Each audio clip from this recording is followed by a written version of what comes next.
नमस्कार। आज के इस वीडियो में हम सिलेबस से थोड़ा सा हटकर एक खबर के बारे में बात करेंगे। ये खबर कल के अखबारों में थी कि केशवानंद भारती का निधन हो गया है। कौन थे केशवानंद भारती? क्यों इन्हें संविधान का रक्षक कहा जाता है? और क्या थी इनके द्वारा दायर की गई वो याचिका जो भारतीय न्यायिक इतिहास में इतनी महत्वपूर्ण बन गई? तो आइए जानते हैं कहानी केशवानंद भारती की, एक संत जो खुद हार गया पर संविधान को बचा लिया। केशवानंद भारती याचिका को जानने से पहले और उसमें हुए महत्वपूर्ण निर्णय को देखने से पहले उसकी पृष्ठभूमि को जानना आवश्यक है। तो सबसे पहला पृष्ठभूमि में हम सबसे पहले देखेंगे प्रथम संविधान संशोधन जो 1951 में किया गया। इस संशोधन के द्वारा मौलिक अधिकारों पर कुछ सीमाएं आरोपित की गई और जमींदारी उन्मूलन कानून के द्वारा संपत्ति के अधिकार में कटौती की गई। इस संशोधन को शंकरी प्रसाद मामले में न्यायालय में चुनौती दी गई और न्यायालय ने अपने निर्णय में कहा कि संसद 368 अनुच्छेद 368 के तहत मौलिक अधिकारों में भी संशोधन कर सकती है और इसको संवैधानिक तौर पर इस संशोधन को सही ठहराया गया। दूसरा महत्वपूर्ण मामला गोलकनाथ बनाम पंजाब राज्य 1967। ये वाद 17वें संविधान संशोधन जो भूमि सुधार से संबंधित था कि संवैधानिक वैधता को चुनौती देता था। 17वें संविधान संशोधन के द्वारा पंजाब राज्य के एक भूमि सुधार कानून को नवीं अनुसूची में डाला गया और इस कानून ने नागरिकों के संपत्ति के अधिकार का अतिक्रमण किया था। तो इसी कानून को चुनौती इस गोलकनाथ मामले में दी गई। इस मामले के निर्णय में सुप्रीम कोर्ट ने शंकरी प्रसाद के निर्णय को बिल्कुल पलटते हुए कहा, संसद मौलिक अधिकारों में संशोधन नहीं कर सकती है, यानी मौलिक अधिकारों की प्रवृत्ति ऐसी है कि इनको संसद की संशोधन की सीमा से बाहर होना चाहिए। इनमें कोई भी परिवर्तन है वो संसद की संशोधन की सीमा जो है उससे बिल्कुल बाहर है, यानी 368 की जो पावर्स हैं उनको यूज़ करते हुए मौलिक अधिकारों में परिवर्तन नहीं हो सकता, ऐसा निर्णय न्यायालय ने दिया। और इस निर्णय के पश्चात कार्यपालिका और न्यायपालिका बिल्कुल आमने सामने आ गए, यानी जो भी संशोधन सरकार कर रही थी या जो फैसले ले रही थी उन्हें न्यायालय है वो संवैधानिकता के आधार पर जांच कर उन्हें अवैध ठहरा रहा था। ऐसे ही कुछ मामले थे बैंकों का राष्ट्रीयकरण, जिसे आरसी कूपर केस है उसमें इसको गलत ठहराया गया। प्रीवी पर्स की समाप्ति, प्रीवी पर्स भारतीय रजवाड़ों को दी जाने वाली एक राशि थी जो इनके भारत में विलय के वक्त निर्धारित की गई थी। 1947 में जब इन रजवाड़ों ने भारत के डोमिनियन में विलय किया था उस समय कुछ राशि है वो निर्धारित की गई थी जो इन रजवाड़ों को दी जाने वाली थी, उसे प्रीवी पर्स के नाम से जानते हैं। तो इन प्रीवी पर्स की भी सरकार ने प्रीवी पर्स की भी समाप्ति कर दी थी, जिसे माधवराव सिंधिया ने कोर्ट में चैलेंज किया था। तो उसे भी कोर्ट ने, उस सरकार की कार्यपालिका के उस निर्णय को भी कोर्ट ने अवैध ठहराया था। तो लगातार सरकार को मिलती ये असफलताएं या फिर सरकार के निर्णयों को कोर्ट जो अवैध ठहराता जा रहा था, इन सब से पार पाने के मूड में अब कार्यपालिका आ गई थी और उसने न्यायालय की शक्तियां हैं उन पर लगाम लगाने की आवश्यकता महसूस की और एक के बाद एक कई संशोधन हैं वो संसद में पारित करवाए। इनमें सबसे महत्वपूर्ण है 24वां संविधान संशोधन। इसी ने गोलकनाथ के निर्णय को पलटते हुए संविधान संशोधन की असीमित शक्तियां संसद को दे दी। यानी गोलकनाथ निर्णय में जो ये बात कही गई कि मूल अधिकारों में संशोधन नहीं हो सकता है, 24वें संविधान संशोधन ने सरकार 24वें संविधान संशोधन से सरकार ने इस स्थिति को पलट दिया और मौलिक अधिकारों को संशोधन करने की शक्तियां हैं वो फिर से अपने पास उसने रख ली और उल्टा न्यायालय की जो पुनरावलोकन की जुडिशियल रिव्यू की जो शक्तियां हैं उनके ऊपर ही प्रतिबंध लगा दिया कि यदि संसद मौलिक अधिकारों में कोई संशोधन करती है तो कोर्ट उन संशोधनों का, उन अमेंडमेंट्स का रिव्यू नहीं कर सकता। तो ये एक तरह से ये वो समय था जब कार्यपालिका और न्यायपालिका एक दूसरे के बिल्कुल आमने सामने थी या इनके अंदर एक संघर्ष और द्वंद्व की स्थिति है वो बन गई थी। ये सब केशवानंद भारती केस से पहले की बात है, ये उसका बैकग्राउंड है जिसके अंदर आगे इस केस को हमें देखना चाहिए। कौन थे केशवानंद भारती? केशवानंद भारती कोई वकील नहीं है, वो कोई जज नहीं थे, वो केरल राज्य के कोसरगुड जिले में स्थित एडनीर के एक शैव मठ के मठाधीश थे। यानी एडनीर के अंदर एक मठ स्थित था और वो उसके मठाधीश थे। ये मठ 9वीं सदी के आदि शंकराचार्य से संबंधित था और इसके मठाधीश है, उन्हें केरल का शंकराचार्य भी कहा जाता था।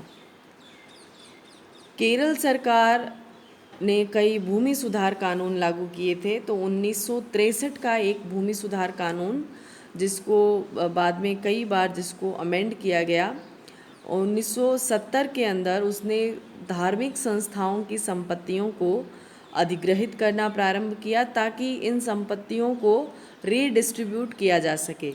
भूमि सुधार कानून मुख्यतः क्या होते थे कि जिनके पास भी अधिक ज़मीन है उनसे वो ज़मीन लेकर सरकार भूमिहीन लोगों के अंदर उसको बांट देती थी।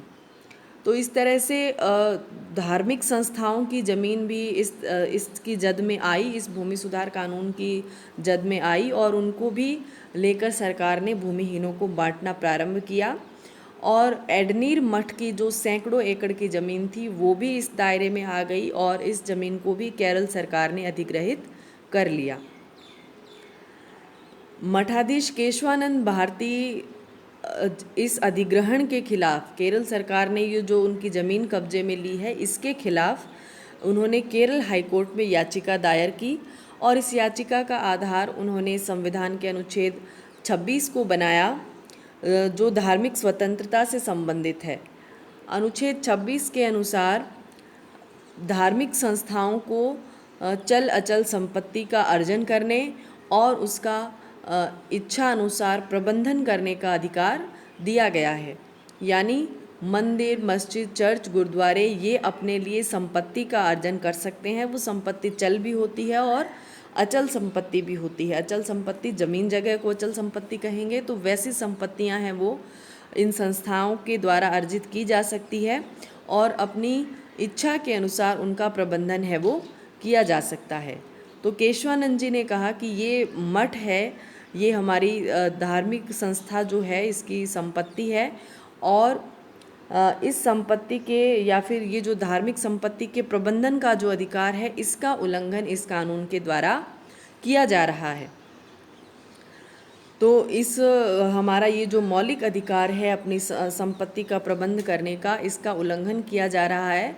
और गोलकनाथ तक यही निर्णय था कि मौलिक अधिकारों को संसद नहीं छू सकती है या उनको संशोधन नहीं कर सकती है। तो अब ये जो 24वां संविधान संशोधन है इसने मौलिक अधिकारों में परिवर्तन की शक्तियां भी संसद को प्रदान करती है। तो इस मामले में इन्हें हाई कोर्ट में ज़्यादा सफलता नहीं मिली और सुप्रीम कोर्ट में ये मामला गया जहां पर उन्होंने 24वें, 25वें और 29वें संविधान संशोधन को चुनौती दी।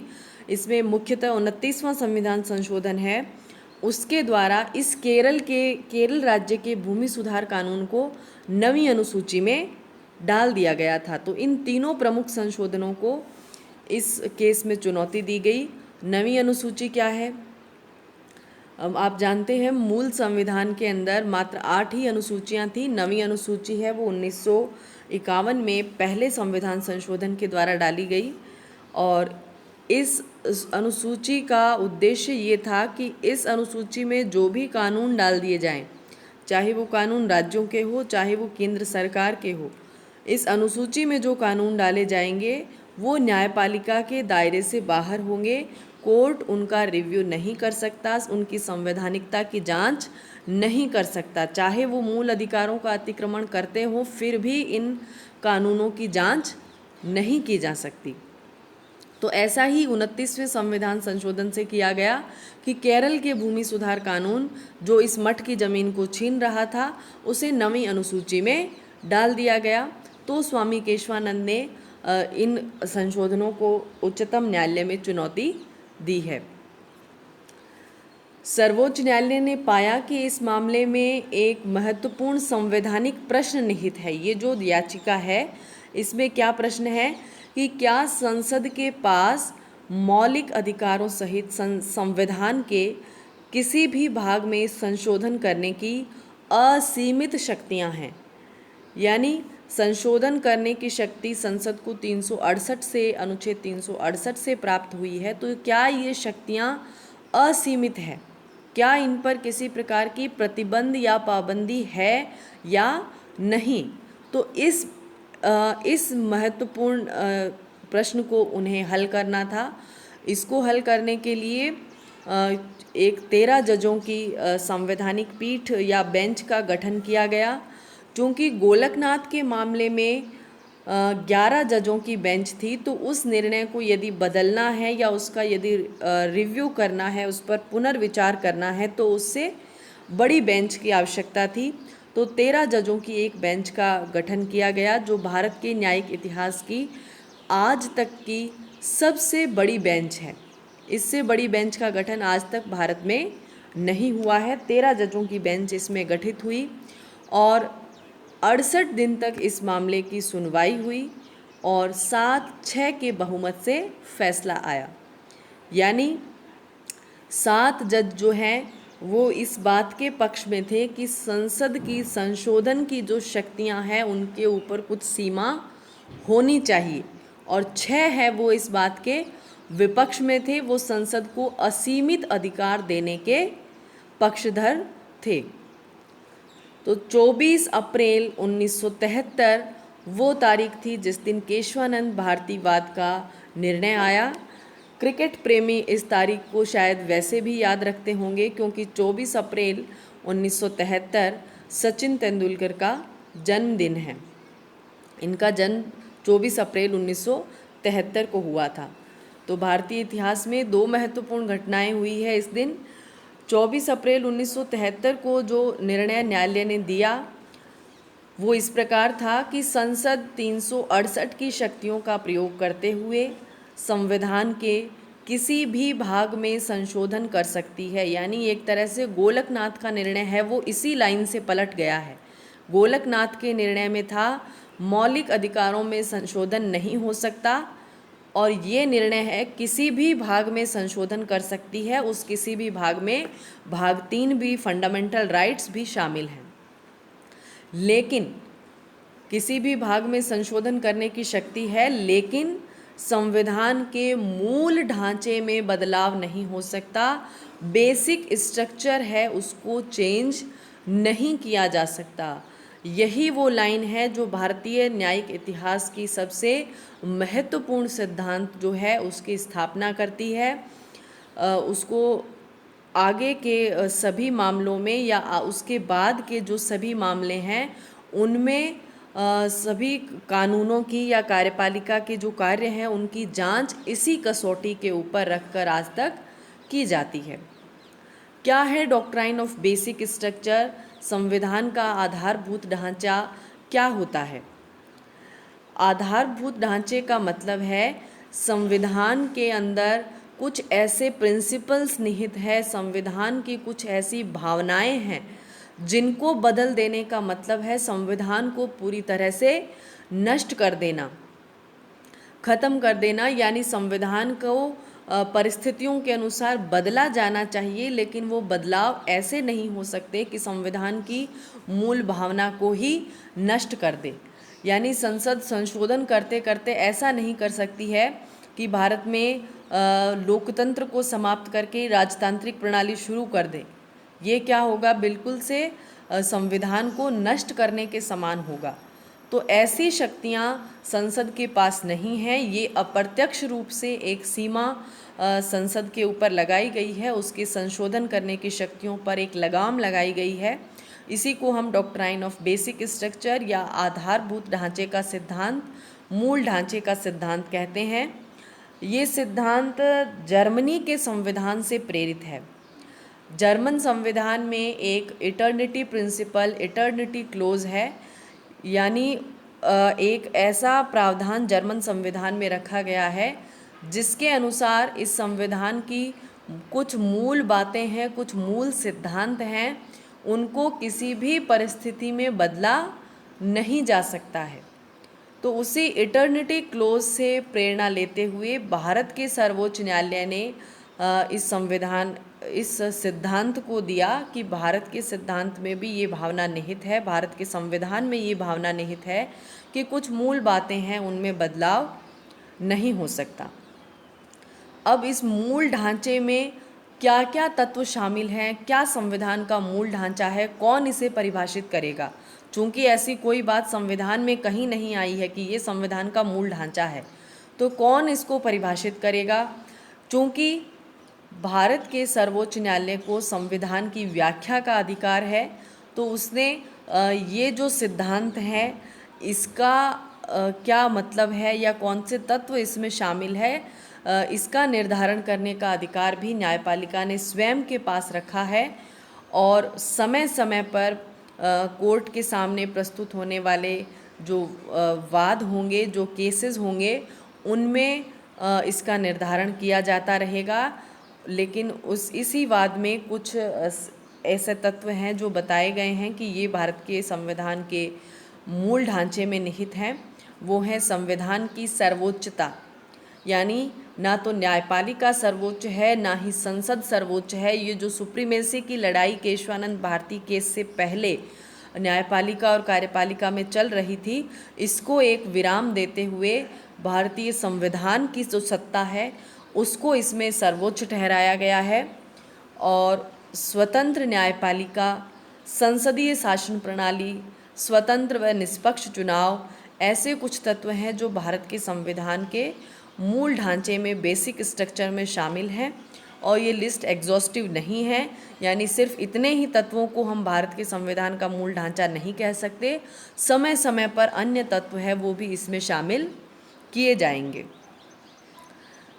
न्यायालय ने ये तो बेसिक स्ट्रक्चर डॉक्ट्राइन इस केस से निकाला है, जिसके आधार पर आगे जो भी केसेस आए हैं उनका परीक्षण किया गया है। इससे पहले के जो केस थे उनमें ये जांचा जाता था कि ये संविधान के अनुकूल है या नहीं, यानी संविधान में स्पष्टतः जो लिखा गया है कहीं उन बातों का उल्लंघन तो कोई कानून नहीं कर रहा, ये जांच की जाती थी।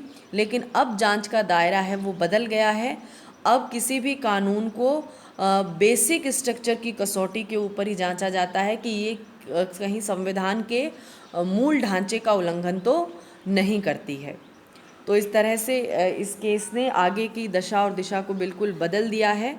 और न्यायालय ने इसमें जो अमेंडमेंट्स जिनको चैलेंज किया गया था, जिन संशोधनों को चुनौती दी गई थी, उनमें 24वें, 25वें, 29वें संविधान के संशोधन के सिर्फ कुछ पार्ट्स को छोड़कर बाकी पूरे इन संशोधनों को वैध करार दिया।